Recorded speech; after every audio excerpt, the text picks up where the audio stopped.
உங்களுக்கு தெரியும், நாகூர் தர்கா அப்துல் காதர் காதிரி என்கிற நாகூர் ஆண்டவர், அவர் அடக்கமாகி 600 ஆண்டுகளுக்கு மேல் ஆகிறது. 600 ஆண்டுகளுக்கு மேல் ஆகிற அவரது அடக்க ஸ்தலத்தின் மீது ஒரு பச்சை துணி போர்த்துவார்கள். அதை ஆண்டுக்கு ஒரு முறைதான் மாற்றுவார்கள். அதற்கு பெயர் கந்தூரி விழா என்று பெயர்.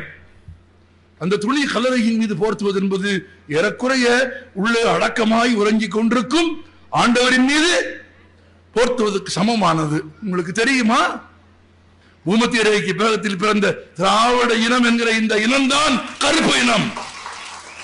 எழுதி வைத்துக் கொள்ளுங்கள், கருப்பில் எந்த சாயமும் ஒட்டாது. நீ எத்தனை பெயிண்ட் பாவனா வாங்கிட்டு வா, இந்த கருப்பில் எந்த சாயமும் ஒட்டாது. ஏனென்றால் இந்த கருப்பு தான் பிறப்புக்கும் எல்லா உயிர்க்கும் என்று சொன்ன கருப்பு.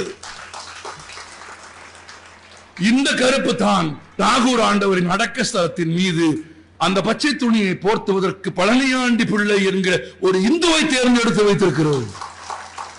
10 தலைமுறையாக, 1 இல்லை 2 இல்லை 10 தலைமுறையாக பழனியாண்டி பிள்ளை குடும்பம் தான் சென்னையில் வாழ்கிறது. ஆண்டுக்கு ஒரு முறை நாகூர் ஆண்டவரின் கல்லறையின் மீது போர்த்துகிற அந்த துணியை நெய்வதற்காக தனி தறி போடுவார்கள். அந்த தறியில் வேறு துணி நெய்ய மாட்டார்கள். எனக்கு கண் கலங்குகிறது. ஆண்டவர் குடும்பத்திற்கு தனி தறியில் நெய்த துணியை கொண்டு வந்து அணிவிக்க வேண்டும் என்பதற்காக அந்த குடும்பம் ஒரு இஸ்லாமியர் ரமலான் நோன்பு நிற்பதை போல, ஒரு இந்து விரதம் இருப்பதை போல அந்த இந்து குடும்பம் நாகூர் ஆண்டவருக்கு தருகிற ஆடையை அணிவிப்பதற்காக 30 நாட்கள் விரதம் இருந்து நோன்பு காப்பார்கள்.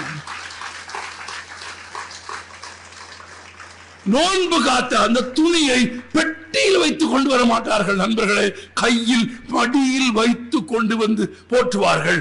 இதோ 10 தலைமுறைகள் ஆகிவிட்டது. உலகத்தின் எந்த பெரிய பணக்கார முஸ்லீமும் கொண்டு வந்து ஒரு துணி கொடுத்தால் கல்லறையின் மீது வைத்து வழிபட்டு விட்டு அந்த கணமே எடுப்பார்களே தவிர அதில் போர்த்துவதற்கு நாகூர் ஆண்டவருக்கு, சகூலமீது என்கிற நாகூர் ஆண்டவருக்கு பழனியாண்டி பிள்ளையின் பச்சை துணிதான். இந்த உறவை எவராலும் முடிக்க முடியாது. இந்த உறவை எவராலும் முடிக்க முடியாது. நாகூர் ஆண்டவருக்கும் பழனியாண்டி பிள்ளை குடும்பத்திற்கும் என்ன உறவோ அந்த உறவு தான் திருப்பரங்குன்றத்தில் முருகனுக்கும் சிக்கந்தருக்கும்.